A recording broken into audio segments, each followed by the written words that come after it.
নমস্কার, মায়ের হাতের রান্নাতে তোমাদের অনেক অনেক ভালোবাসা। আজকে সকালের জলখাবার দেখাবো। বাঙালির মধ্যবিত্ত পরিবারে যে জলখাবারটা প্রতিদিনের প্রায় বানানো হয়, সেরকমই আজকে মা জলখাবারটা বানাবে। মা আজ বানাবে কুমড়োর কমলা সুন্দরী। এর জন্য বেশি কিছু মাল মশলা লাগে না। এখানে কুমড়ো, আলু, আদা আর একটু কাঁচা লঙ্কা। এদিকে মা কুমড়ো আলুটা ভালো করে ধুয়ে নিল। এখানে টেস্ট বাড়ানোর জন্য একটু চিনেবাদাম লাগবে, তার জন্য মা চিনেবাদামটা একটু খোলায় ভেজে নিল। এখানে মা চিনেবাদাম অনেকটা ভেজেছে, মা একাদশী করে তার জন্য অনেকটা ভেজে রেখে দিল। এই রান্নার জন্য কিন্তু সর্ষের তেলটাই রাখবে। আর ফোড়নে তেজপাতা, শুকনো লঙ্কা, পাঁচফোড়ন। ফোড়নটা ভাজা হয়ে গেলে ডুমো ডুমো করে কেটে রাখা আলুগুলো দিয়ে দিতে হবে। এদিকে আলুটা ভাজা হতে থাক, মা এদিকে মশলাটা করে নিল। আদা আর কাঁচা লঙ্কা তোমরা পরিমাণ মতো দেবে, জল দিয়ে মা পেস্ট করে নিল।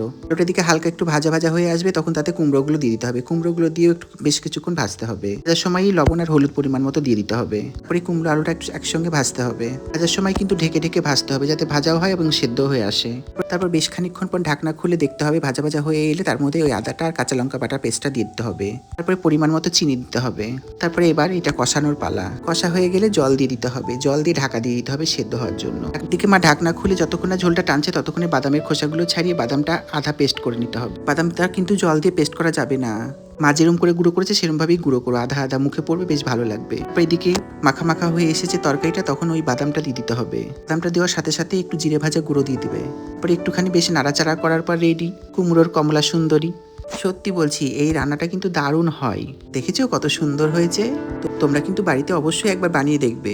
অনেকে এটাকে কুমড়োর ছক্কাও বলে। এদিকে কুমড়োর কমলা সুন্দরী রেডি। এদিকে মা আটা মাখতে বসে গেছে সকালে জলখাবার বানানোর জন্য। নুন দিয়ে ভালো করে আটাটাকে মা মেখে নিচ্ছে। কুমড়োর এই কমলা সুন্দরী কিন্তু আমি রুটি দিয়েই খেয়েছি। রান্নাটা কিন্তু পরোটা, লুচি, রুটি, ভাত সবকিছুর সঙ্গে ভালো লাগে। আমার বেশি রুটি দিয়েই ভালো লেগেছে খেতে। এদিকে আমার মা রুটিগুলো বেলে নিচ্ছে, এদিকে তাওয়াও গরম হয়ে গেছে।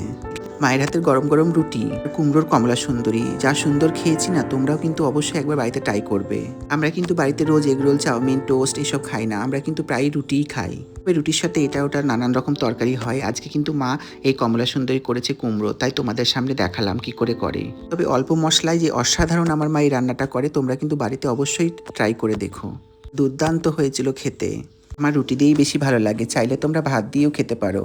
কেমন লাগলো আমার মায়ের হাতের কুমড়োর কমলা সুন্দরী? যদি ভালো লাগে একটা লাইক, কমেন্ট, শেয়ার করে দেবে। সবাই ভালো থাকবে, সুস্থ থাকবে, টাটা।